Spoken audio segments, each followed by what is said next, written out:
제가 이제 그 예전에 그 미국에 있는 교회를 다닌 적이 좀 있습니다. 근데 그때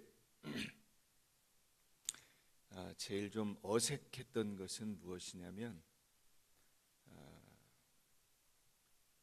식구들끼리 같이 앉아가지고 엄청 친한 티를 내는 거예요. 그러니까 뭐 남편과 아내와 아이들이 같이 앉아서 예배를 드리는데 이렇게 꼭 뭐 어깨를 안고 이게 끌어안고 예배를 드리고 말씀을 듣고 아이들도 이렇게 품에 안고 같이 예배를 드리고 그런 거예요. 저희 아이들이 이제 그때 막 뭐 유치원 다니고 뭐 이런 때인데 아이들은 되는데 그 저희 집사람하고는 그게 잘 안 되더라고요. 그게 굉장히 어색했어요. 그런데 그게 또 가만히 보니까 제가 거기서 그 교회를 한 1년 넘게 다녔는데 그게 참 너무 좋아 보였어요. 한편으로는 그 가족들이 이렇게 같이 모여서 따뜻한 사랑을 느끼면서 말씀을 듣는다는 게 이게 참 그 무엇보다도 행복이 아니냐 그런 생각이 들었습니다. 오늘 보면은 이렇게 떨어져 앉아 계신 분들이 있는데 혹시 그 주위에 가까이 있는 가족들이 있거든 지금 자리를 옮기실 수 있는 기회를 드리겠습니다. 예. 이 사랑하는 아내와 남편이 떨어져서 또 이 부모님과 자식들이 떨어져서 말씀을 듣는 것보다 어차피 예배 드리는데 옆으로 갈 수 있는 기회를 드릴 테니까 지금 갈 수 있으면 옮기세요. 지금 갈 수 있으면 옮기시고 내가 가든 네가 오든 하여튼 가세요. 자, 가시고 가족이 아닌데 가족같이 가까이 계신 남자분들이 특히 계세요. 요즘 뭐 하여튼 사회에서 많이 떠드는데 성 정체성에 문제가 없다면 사랑하는 아내와 남편과 함께 앉아서 예배를 드리면은 좋을 것 같습니다. 그 다음에 부부간에 같이 앉았으면 10cm 이내로 접근하세요. 10cm 이내. 예. 10cm 이내로 접근하시고 자기 그 옆에 이제 10cm 안에 그 배우자가 들어와 있잖아요. 그러면 손을 자기 허벅지 옆에 이렇게 놓으세요. 이렇게 자연스럽게. 그러면 손이 닿을까요? 안 닿을까요? 그러면 그건 하나님 뜻이야. 주여, 주님의 뜻입니다. 그쪽으로 쓰러지면 됩니다. 자, 그럼 손을 내리셨어요? 자연스럽게 손을 잡으시고 그 상태로 말씀을 듣도록 하겠습니다. 하실 수 있으시죠? 그런데 그 법적으로 그 호적에 올라 있지 않은데 손을 이렇게 내리고 있거나 옆에 있는 분들하고 뭘 잡으시면 안 됩니다. 인사하겠습니다. 메리 크리스마스. 메리 크리스마스. 혹시 이제 그 손을 잡으신 분들은 손 잡으니까 잡고 메리 크리스마스 인사하니까 더 좋지 않습니까? 이게 훨씬 좋아요. 안 잡은 것보다 훨씬 좋아요. 혹시 그리고 하실 수 있으면 어깨를 딱 잡고 지그시 끌어당겨서 서로 이게 친밀함을 가지고 뭐 전혀 문제가 없으니까 그렇게 예배를 드리면 좋겠습니다. 크리스마스 추리를 이제 보통 많이 하는데 성탄절이 되면은 이 성탄절 그 추리를 하는 그 유래가 있어요. 유래가 이게 어디서 나온 거냐면 이 독일의 그 연극 중세 때 오래됐죠. 중세 때 독일의 연극에서 에덴 동산에 관련된 연극을 했나 봐요. 그런데 그 연극이 어떤 이유로인지는 정확히 알 수 없지만 불법이 됐어요. 하지 마라, 이런 지시가 내려졌어요. 근데 사람들에게 굉장히 인기가 있었답니다. 그 에덴 동산을 상징하는 나무를 그래서 못하게 된 사람들이 집에다가 들여놓고 에덴 동산에 있었을 것으로 그때 이렇게 뒤에 배경에 걸었던 여러 과일, 꽃, 열매 이런 것들을 그 나무에다 이렇게 달았대요. 그래서 그게 이제 독일에서부터 시작이 돼서 유럽으로, 미국으로 이렇게 확산이 되면서 오늘날에는 전 세계적인 보편적 현상이 되었다 하는 그런 설명을 본 적이 있습니다. 성탄 또 이 장식들이 우리나라는 굉장히 아직까지는 좀 어색한 문화인데 그럼에도 불구하고 적어도 예수 그리스도를 우리의 마음에 영접하는 그 일에 있어서만은 여러분들에게 어색하지 않게 되기를 바랍니다. 오늘 우리가 마태복음 2장 13절부터 15절 말씀을 봤습니다. 이 마태복음 2장의 그 사건들은 여러분들이 잘 아실 거예요. 예수님께서 그 태어나시는 그때쯤 동방박사들이 찾아오게 되고 그 동방박사들을 통해서 그 당시에 이 베들레헴 지역을 다스리고 있던 헤롯이라고 하는 이 왕이 예수 탄생의 소식을 듣게 되는데 그 예수를 누구라고 지칭을 했냐면 그 동방박사들이 유대인의 왕이라 이렇게 지칭한 거예요. 그 얘기에 헤롯이 깜짝 놀랐어요. 자기가 왕인데 또 누가 왕이 된다는 말인가? 그러면 그 정적을 살려둬서는 안 되는 것이죠. 그래서 그 동방박사들에게 그 함정을 팝니다. 자, 가서 발견하거든 나에게 알려주라. 나도 가서 그 왕을 좀 경배하겠다.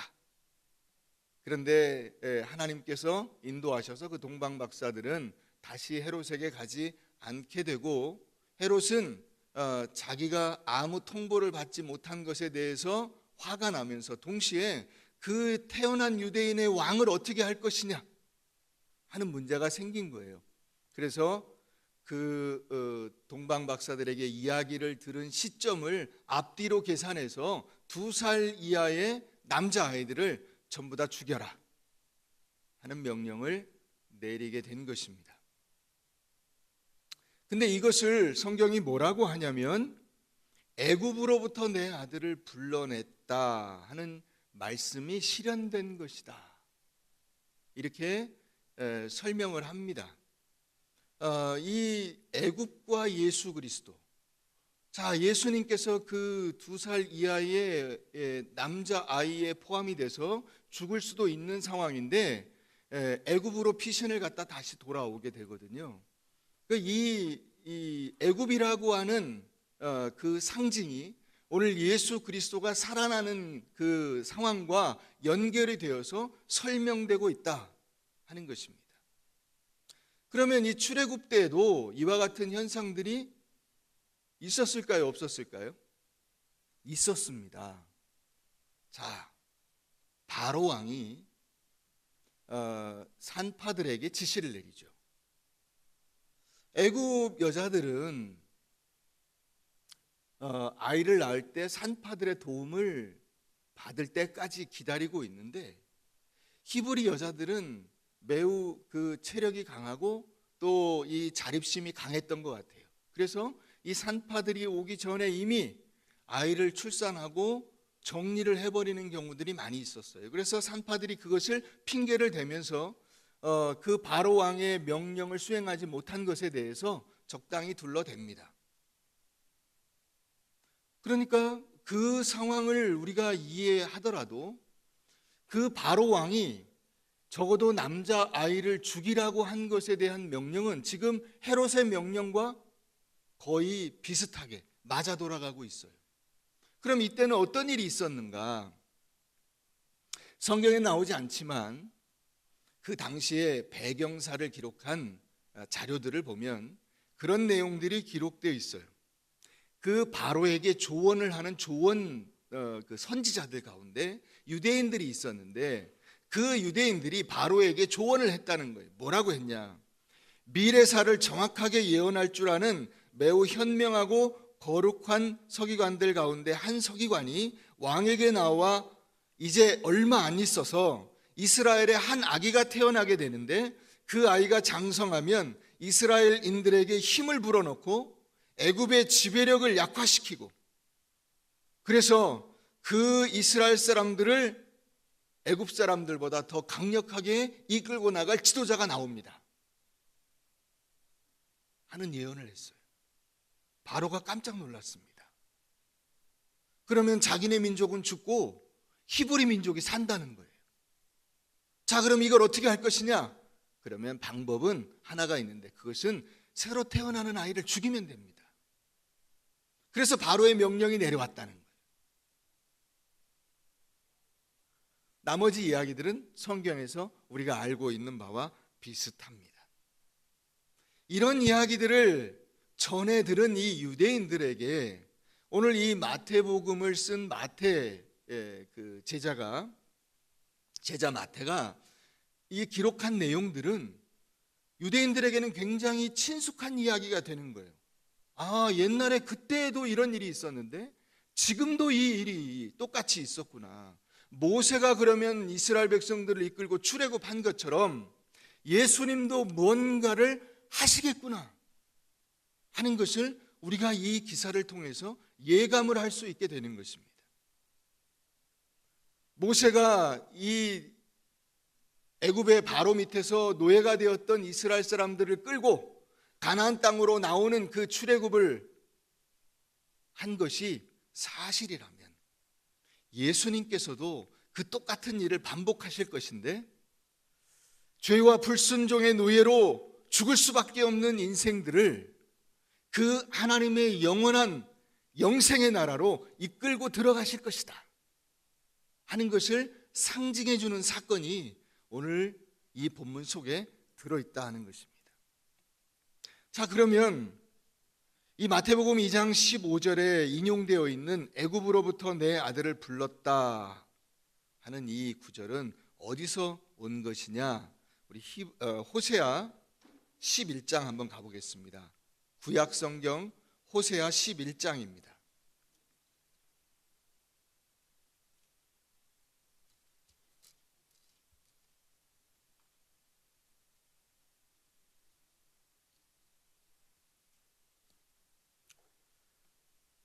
구약 1266페이지.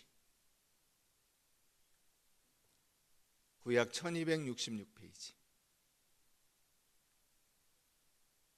이스라엘이 어렸을 때에 내가 사랑하여 내 아들을 애굽에서 불러냈거늘 선지자들이 그들을 부를수록 그들은 점점 더 멀리하고 바알들에게 제사하며 아로새긴 우상 앞에서 분향하였느니라.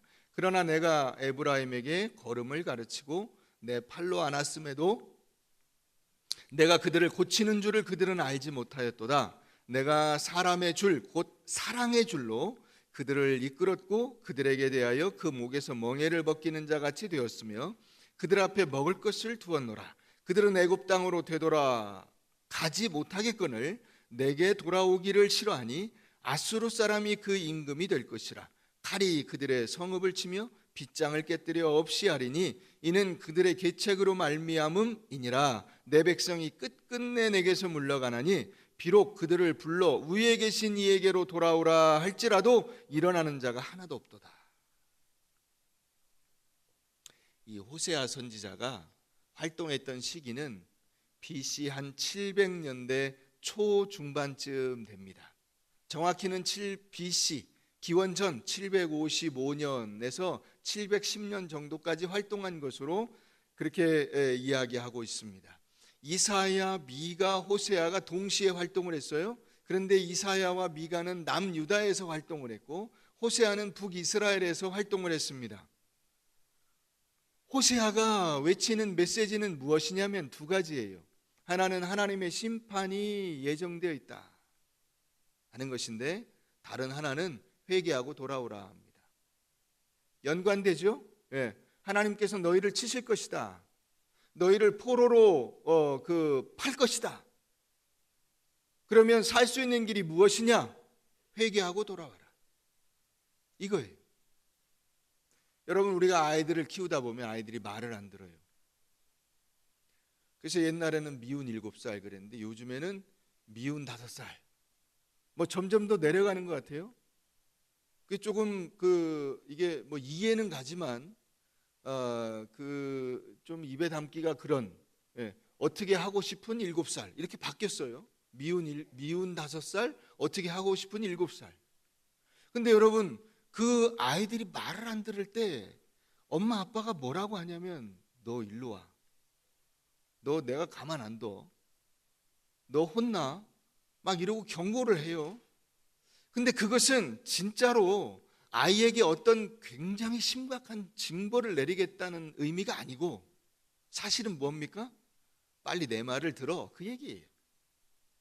집에서 나가 하는, 사실 집에 들어와서 그 내 밑에서 같이 나와 친밀한 교제를 나누었으면 좋겠노라고 하는 반어법이라고 우리가 이해를 해야 돼요.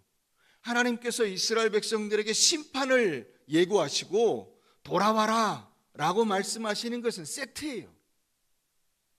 이스라엘 백성들을 죽이시고 이스라엘 백성들을 버리시고 이스라엘 백성들을 다시는 보시지 않겠다고 하는 뜻이 아니고, 하나님의 말씀으로 빨리 돌아오지 않으면 너희들을 훈련시키기 위한 그 나의 계획과 이 나의 채찍과 회초리가 너희들에게 매우 가슴 아프게 다가갈 것이고, 그것은 나에게 더 큰 아픔이다 라고 하는 하나님의 반어법이라고 우리가 봐야 하는 것입니다.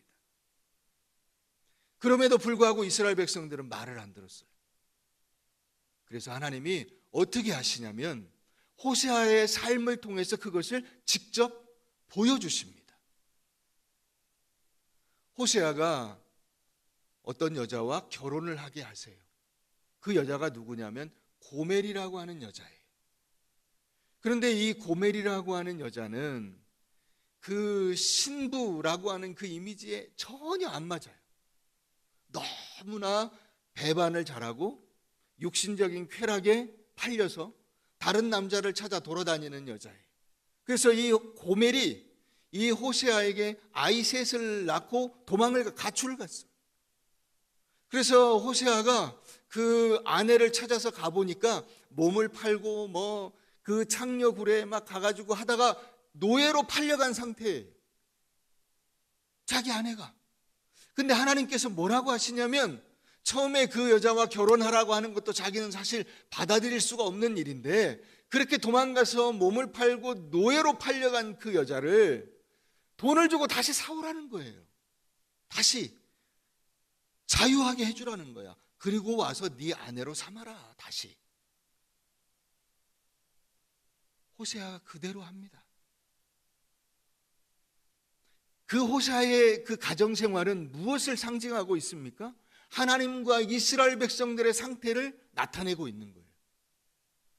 하나님께서 이스라엘 백성들을 얼마나 사랑하시는지, 이스라엘 백성들이 우상에게 몸을 팔고 세상에 몸을 팔고 자기들의 모든 것을 다 내어주고 노예가 되어서, 죄악의 노예가 되어서, 악의 노예가 되어서 살고 있는데도 불구하고 하나님은 그들을 다시 구속하여 그들을 죄에서 속하여 깨끗하게 하고 자녀로 부르시는 것입니다. 그것을 호세아를 통해서 오늘 보여주는 거예요. 그러니까 호세아의 그 선지, 그 메시지가 사람들에게 선포되었을 때 그 메시지의 주된 뜻은, 겉으로는 너희들 죽는다, 너희들 포로가 된다, 너희들 다른 나라의 압제를 받고 다 흩어지게 될 것이다 하는 것이지만, 그 속에 들어있는 하나님의 마음은 내가 너희를 사랑한다, 빨리 돌아와라, 말씀으로 다시 돌아왔으면 좋겠다 하는 것이었어요. 여러분, 우리가 살다 보면은 우리 안에 어떤 마음이 들 수 있냐면, 내가 이대로 구원받을 수 있을까? 나도 하나님의 자녀라고 할 수 있을까? 내가 이렇게 하고도 자녀인가? 내가 이러고도 목사야? 내가 이러고도 장로야? 내가 이러고도 권사야? 내가 이러고도 집사야? 내가 그리스도인이야? 라고 하는 그런 자괴감이 들 수가 있어요. 그래서 아예 안 돌아오는 사람들도 있습니다, 종종. 그러나 그것처럼 바보스러운 일이 없어요. 왜요? 하나님이 그 조건을 보고 우리를 자녀 삼으신 것이 아니기 때문입니다. 이걸 기억하셔야 돼요. 내가 하나님 앞에 이쁨 받고 귀여움 받을 만한 일을 해서 하나님께서 그것을 보시고 나를 자녀 삼으신 것이 아니라는 사실이에요. 그러니까 호세아의 자녀가 셋이 있는데 하나는 이스라엘이고, 이스라엘이라는 것은 하나님께서 그 이스라엘 백성들을 심판하신다고 하는 의미를 담고 있어요. 하나는 로루하마인데 하나님께서 전혀 이뻐하시지 않는다는 뜻이에요. 하나는 로암미인데 너는 내 백성이 아니다, 이런 뜻이에요. 그러면 이것만 보고 하나님께서 이스라엘 백성들을 심판하셔서 내치셨으니까 다시 돌아갈 의미가 없습니다 해야 되느냐? 아니에요. 하나님은 그런 외적인 조건으로 우리를 선택하신 것이 결코 아니라는 것입니다. 출애굽기 32장에 가면 우리가 그걸 확인할 수가 있어요. 출애굽기 32장에 어떤 이야기가 나오냐면, 모세가 하나님께로부터 계명을 받기 위해서 시내산에 올라갔습니다. 40일 동안 자리를 비웠어요. 그랬더니 40일 동안 지도자가 없는 그 이스라엘 공동체에서 어떤 일이 일어났느냐? 그 폐물들을 모아가지고 금송아지를 만들어 놓고 이것이 너희를 애굽에서 인도해낸 너희의 신이다 하면서 그 애굽에서 제사 지내던 그 풍습대로 제사를 지내는 어이없는 일이 벌어졌어요. 모세가 산에서 내려왔는데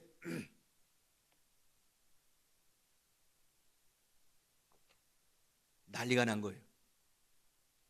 하나님이 엄청나게 화가 나셨어요. 내가 이놈들을 다 처단하고 다른 민족을 선택해서 다른 민족을 백성으로 내 백성으로 삼으리라. 그러니까 너는 그런 줄 알아라 그랬어요. 그때 모세가 꿇어 엎드려서 하나님 앞에 기도해요. 뭐라고 기도하냐? 하나님이 이 백성을 선택하실 때 이 백성이 잘하는 것을 보고 선택하셨습니까? 깨끗이 살아서 선택하셨습니까? 훌륭해서 선택하셨습니까? 아니지 않습니까? 하나님이 그냥 이 백성을 하나님의 은혜와 사랑으로 선택하신 거 아닙니까? 옛날 아브라함에게, 이삭에게, 야곱에게 약속하셔서 그들을 선택하셔서 그 후손들이 지금 이스라엘 백성들 된 거 아닙니까? 그런데 왜 이 백성들의 그 현재의 상태를 가지고 이들을 치시려 하십니까? 불쌍히 여겨 주십시오. 하나님의 사랑으로 긍휼히 여겨 주십시오. 하나님께서 그때 마음을 돌이키셨다는 거예요.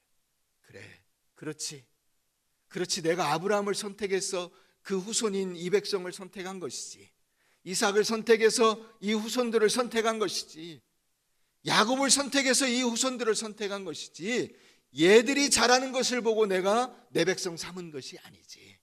내가 다시는 이 백성에 대하여 멸하거나 내치거나 또 이 백성을 미워하지 아니하고 영원히 사랑하리라 약속을 해주십니다. 그것을 우리가 하나님의 긍휼, 하나님의 은혜라고 하는 거예요. 그 은혜를 입은 백성들이 지금 구원을 받아서 하나님 앞에 다시 나오게 된 것입니다. 오늘 예수 그리스도의 이 탄생 사건에서 하나님께서 다시 애굽으로부터 불러낸 내 아들이라고 하는 호칭으로 이스라엘 백성들을 사랑하신 그 놀라운 사랑을 상기시켜 주시는 것은 이 예수를 통해서 우리에게 전하시고자 하는 하나님의 메시지가 있는 거예요. 그게 뭐냐? 내가 너희를 선택했다. 내가 너희를 구원할 것이다. 내가 다시는 너희를 버리지 않을 것이다. 이스라엘 백성들을 애굽에서 구해냈던 모세가 애굽에서 나온 그 내 아들인 것처럼, 그 백성이 내 아들인 것처럼 이 예수가 내 아들이며 예수를 통해서 구원받는 여러분들이 하나님의 아들이라는 거예요. 하나님의 자녀들이라는 것입니다. 이것을 확인해 주고 계시는 거예요. 우리를 부르신 하나님은 여러분들의 불순종과 죄악에도 불구하고 여러분들을 부르신 하나님의 신실하심과 능력을 근거로 여러분들 모두를 하나님의 자녀로 만들고야 말겠다고 하는 의지를 보여주신 것입니다. 그게 누구냐면 바로 예수 그리스도예요. 내가 너희를 반드시 선택하고 반드시 구원하리라. 한 사람도 잃어버리지 않으리라. 사랑하는 여러분, 많은 분들이 세상을 살아가면서 혼란을 겪습니다. 첫 번째는 세상의 여러 환경들이 여러분들을 혼란하게 해요. 하나님이 나를 과연 사랑하시나? 이렇게 어려운 환경에서도 내가 내 믿음을 지키면서 나아갈 수 있겠나? 만약에 하나님이 계시다면 나를 확실하게 붙잡아 주신다고 하는 그 표를 나에게 주셔야 되지 않는가? 그래서 그 표를 무엇에서 찾냐면 여러분들이 잘 되는 것에서 찾아요. 건강하다든가, 돈을 잘 번다든가, 취직이 잘 된다든가, 목표로 하는 어떤 단계를 순조롭게 밟아간다든가 하는 것에서 하나님이 나를 사랑한다는 표시로 삼으려고 해요. 그러나 하나님은 그런 것으로 우리에게 표시를 주시지 않는다는 거예요. 하나님께서 우리에게 주시는 표식은 외적인 표식이 아니에요. 내적인 표식이에요. 바로 예수 그리스도를 믿는 거예요. 예수 그리스도가 내 안에 계신 거예요. 성령이 내 안에서 역사하시는 거예요. 우리가 자꾸만 이것을 놓쳐요. 수많은 사람들에게 하나님께서 다가가셔서 내가 너를 사랑한다, 내가 너를 끝까지 붙잡으리라, 내가 너를 결코 놓치지 않으리라 약속해 주셨는데 그때는 아멘 하고도 당장 나가서 살아갈 때는 아내를 보고 실족하고 남편을 보고 실족하고 자녀를 보고 실족하고 직장에 가서 실족하고 사람들을 보면서 실족하고 환경을 보면서 실족해요. 하나님이 과연 계신가?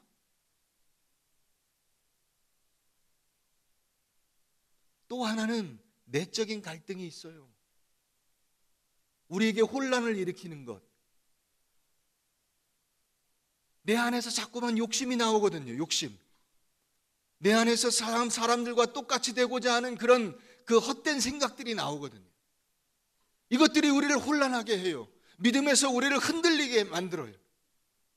사탄이 끊임없이 우리를 공격하는데 그때마다 우리가 굴복해버려요. 그래서 스스로 낙심합니다. 스스로. 외적인 것으로도 낙심하지만 내적인 그 혼란 때문에 낙심해요. 나는 아무래도 신앙생활을 잘 못하나 봐. 하나님이 나를 버리셨나 봐. 그냥 세상은 그냥 내가 그냥 열심히 하는 데 있는 것이지 믿음이라는 거, 신앙이라는 거, 말씀이라는 거 이런 건 별 의지가 별로 효과가 없나 봐. 이러면서 스스로 낙심해요. 과연 그렇습니까? 아닙니다. 예수님은 그렇게 우리를 혼란하도록 하기 위해서 우리에게 오신 것이 아니에요. 우리에게 그 어떤 환경과 여건 속에서도 우리를 끝까지 붙잡으셔서 우리가 하나님의 나라에 들어갈 수 있도록 만들어주시기 위해서 오신 거예요. 그것을 우리가 한번 확인해 보십시다. 로마서 8장 한번 가보겠습니다.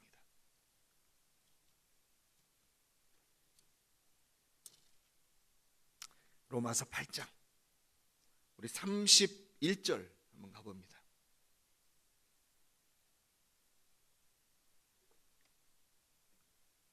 신약성경 250 페이지 31절. 자, 31절부터 한번 쭉 39절까지 한번 읽어보십시다. 우리 다 같이 읽겠습니다. 크게 읽으세요. 그런즉 이 일에 대하여 우리가 무슨 말 하리요? 만일 하나님이 우리를 위하시면 누가 우리를 대적하리요? 자기 아들을 아끼지 아니하시고 우리 모든 사람을 위하여 내주시니가 어찌 그 아들과 함께 모든 것을 우리에게 주시지 아니하겠느냐? 누가 능히 하나님께서 택하신 자들을 고발하리요? 의롭다 하신 이는 하나님이시니 누가 정죄하리요? 죽으실 뿐 아니라 다시 살아나신 이는 그리스도 예수시니 그는 하나님 우편에 계신 자요 우리를 위하여 간구하시는 자시니라.